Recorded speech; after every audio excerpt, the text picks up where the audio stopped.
اوعك تفكري ان دي لحمه شوربه، لا، دي لحمه متبله ومتبله بطريقه جميله قوي. شايفين لون اللحم، شايفين الصوص بتاعها.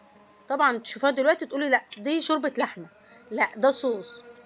والتتبيله بتاعتها جميله، ممكن تعملوها باي نوع لحمه.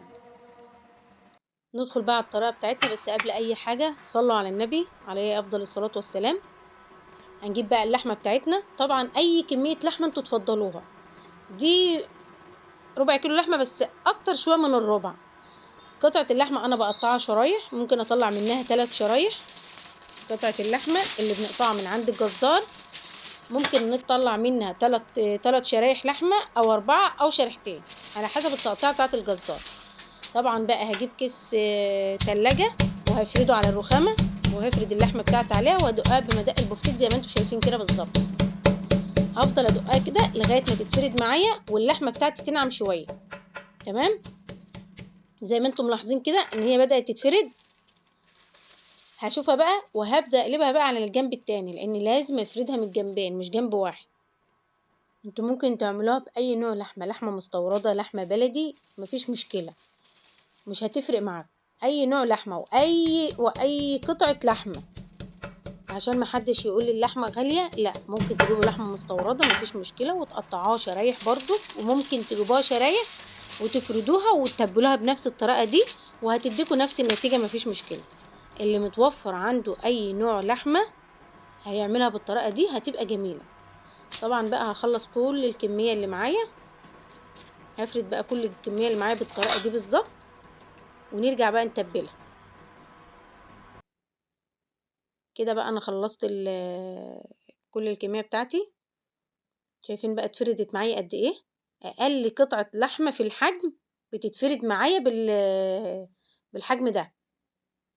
وخلي بالكوا حتى وانتوا بتفردوا لو اتقطعت منكم مفيش مشكله، هتلم معاكوا في التسويه.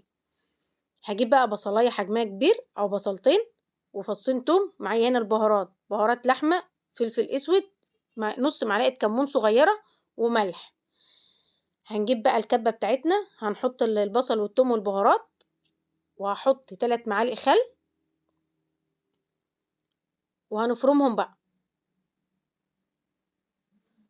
دي بقى بعد ما فرمتها ادتني بقى القوام ده واللون ده، ما حطيتش ميه، خلي بالكم، لا، هي كده كده البصل بينزل الميه بتاعته مع الخل.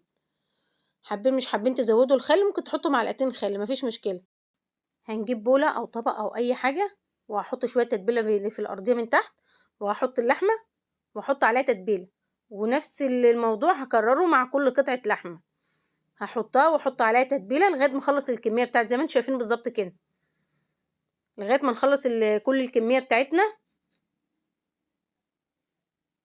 طريقه اللحمه دي جميله وهتعجبكم، التتبيله نفسها حلوه. خلصنا بقى الكميه، هغطيها بقى بستريتش رول واحطها في التلاجة.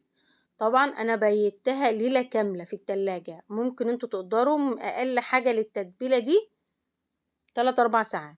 دي اقل حاجه، وكل ما تقعدوها وقت اكتر في التتبيله كل ما بتديكوا طعم احلى.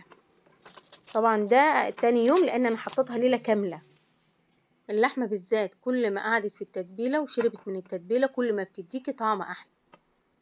ده اللون بتاعها بعد ما قعدت في التتبيله في التلاجة. طبعا بقى هنجيب الحاجه اللي هنسوي فيها. عايزين تسووها في حله، في قلايه، مفيش مشكله. وعايزه اقول لكم حاجه، عايزين تسووها على جريل مفيش مشكله، ممكن تسووها على الجريل، بس هتخلي بالكم هتسووها على نار هاديه خالص عشان ما تتحرقش منكم.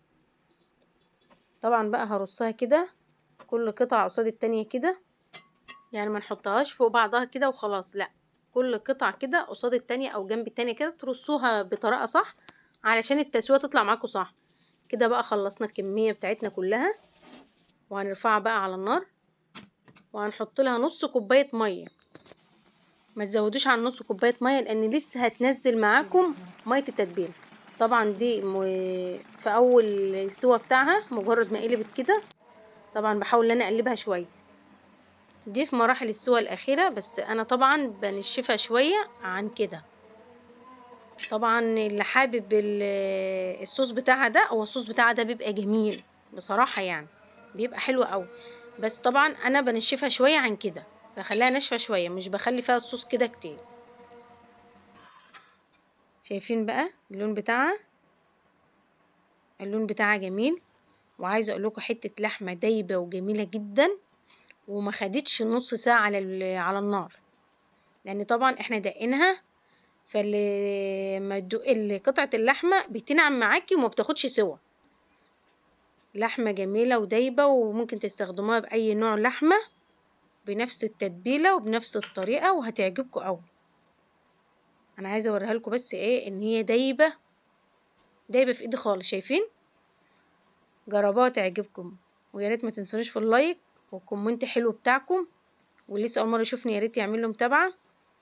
واقول لكم دمتم في خير وفي رعايه الله، وان شاء الله استنوني في وصفه جديده وفيديو جديد.